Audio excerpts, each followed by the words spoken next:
అందరికీ వందనాలండి. హోషేయ గ్రంథము 745 పేజీలో ఉందండి. మొదటి వచనం చదువుకుందాము. ఉజ్జియా, యోతాము, ఆహాజు, ఉజ్జియా అను యూదా రాజుల దినముల్లోనూ, యెహోయాషు కుమారుడైన యరొబాము అను ఇజ్రాయేలు రాజు దినముల్లోనూ, బెయేరీ కుమారుడైన హోషేయకు ప్రత్యక్షమైన యెహోవా వాక్కు. మొదట యెహోవా హోషేయ ద్వారా ఈ మాట సెలవిచ్చెను. జనులు యెహోవాను విసర్జించి బహుగా విసర్జించి ఉన్నారు గనుక నీవు పోయి వ్యభిచారము చేయు స్త్రీని పెండ్లాడి వ్యభిచారము వల్ల పుట్టిన పిల్లలను తీసుకొనుము అని ఆయన హోషేయకు ఆజ్ఞ ఇచ్చెను.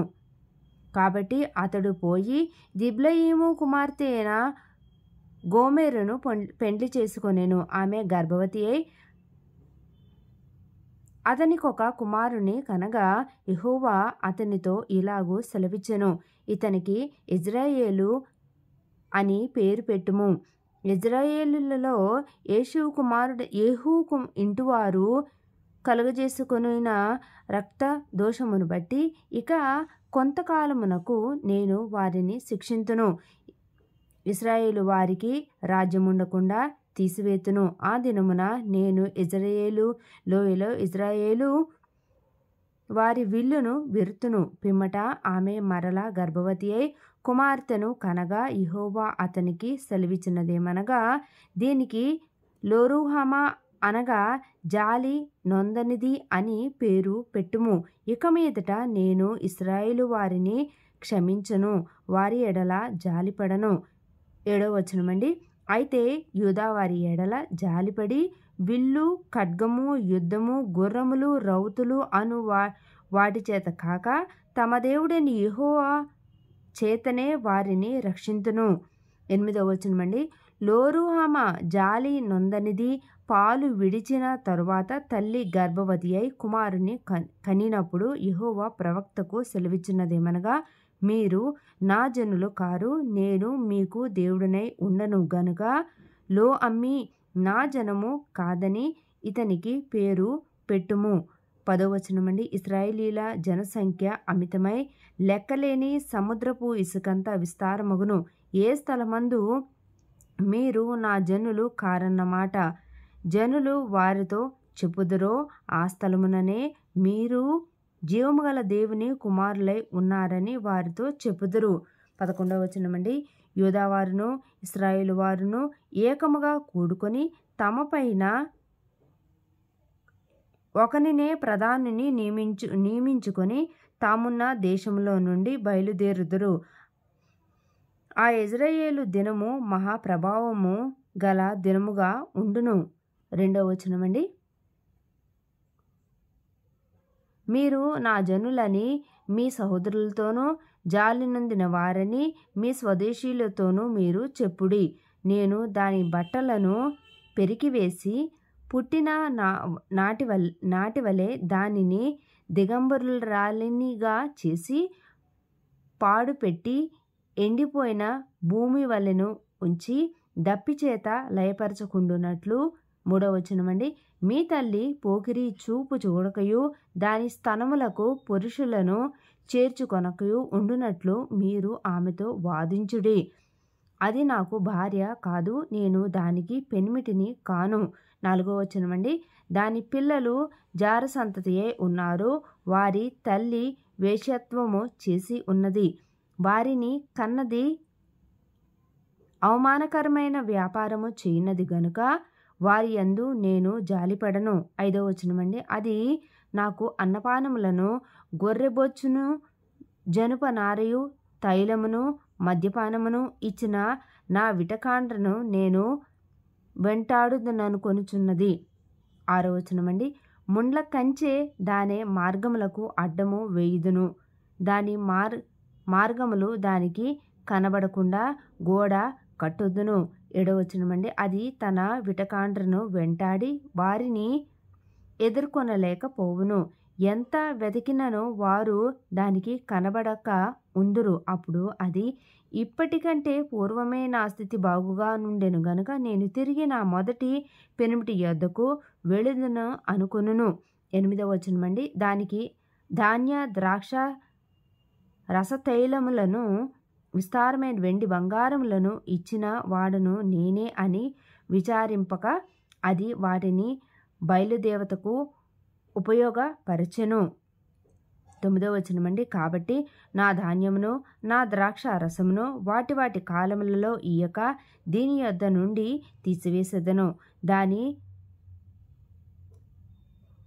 మాన సంరక్షణార్థమైన నా గొర్రెబొచ్చును జనుపనారియు దానికి దొరకకుండా నేను ఉంచుకుందును. దాని బిటకాండ్రు చూచుచుండగా నేను దాని పోకిరీతనమును బయలుపరుతును. నా చేతిలో నుండి దాని విడిపించువాడొకడును లేకపోవును. దాని ఉత్సవ కాలములను, పండుగలను, అమావాస్యలను, విశ్రాంతి దినములను, నియామక కాలములను మాన్పింతును. 12వ వచనమండి. ఇవి నా విటకాండ్రు నాకిచ్చిన జీతమని అది తన ద్రాక్ష చెట్లను గూర్చి అంజురపు చెట్లను గూర్చి చెప్పినది కదా. నేను వాటిని లయపరుతును.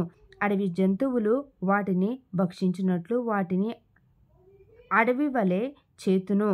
అది నన్ను మర్చిపోయి నగలు పెట్టుకొని శృంగారించుకుని బయలుదేవతలకు ధూపము వేసి ఉండుటను బట్టియు దాని విటకాండ్రను వెంటాడి ఉండుటను బట్టియు నేను దాన్ని శిక్షింతును. ఇది యెహోవా వాక్కు.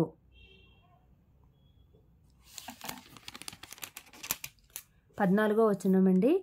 పిమ్మట దానిని ఆకర్షించి అరణ్యములోనికి కొనిపోయి అక్కడ దానితో ప్రేమగా మాటలాడుదును. 15వ వచనమండి. అక్కడ నుండి దానిని తోడుకొని వచ్చి దానికి ద్రాక్ష చెట్లనెత్తును. ఆకోరు శ్రమగల లోయను నిరీక్షణ ద్వారముగా చేసేదను. బాల్యమున ఐగుప్తు దేశములో నుండి అది వచ్చినప్పుడు నా మాట వినినట్లు అది ఇచ్చట నుండి నా మాట వినును. నీవు బయలు అని నన్ను పిలువక, బయలు అనే మాటకి అర్థము యజమానుడు అనుందండి. 16వ వచనము. అని నన్ను పిలువక నా పురుషుడవు అనే మాటకి అర్థము బైబిల్లో భర్త అనుందండి. పురుషుడువు అని పిలుతువు. ఇదే యెహోవా వాక్కు. అది ఇక మీదట బయలుదేవతల పేర్లను జ్ఞాపమునకు తెచ్చుకొనక ఉండును. అవి దాని నోట రాకుండాను నేను చేసేదను. ఆ దినమున నేను నా జనుల పక్షముగా భూజంతువులతోనూ ఆకాశ పక్షులతోనూ నేలను ప్రాకు జంతువులతోనూ నిబంధన చేయుదును. విల్లును ఖడ్గమును యుద్ధమును దేశంలో ఉండకుండా మాన్పించి వారిని నిర్భయముగా నివసింపజేయుదును.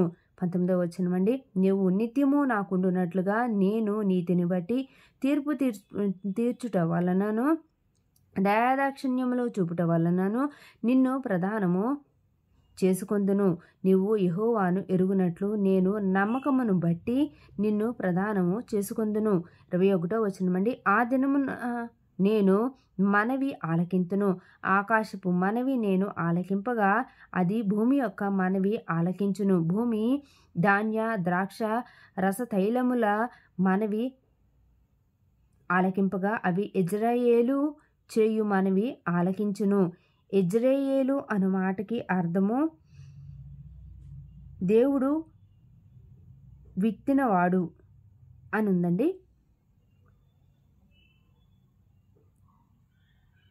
ఇజ్రాయేలు చేయు మనవి ఆలకించును. 23వ వచనమండి.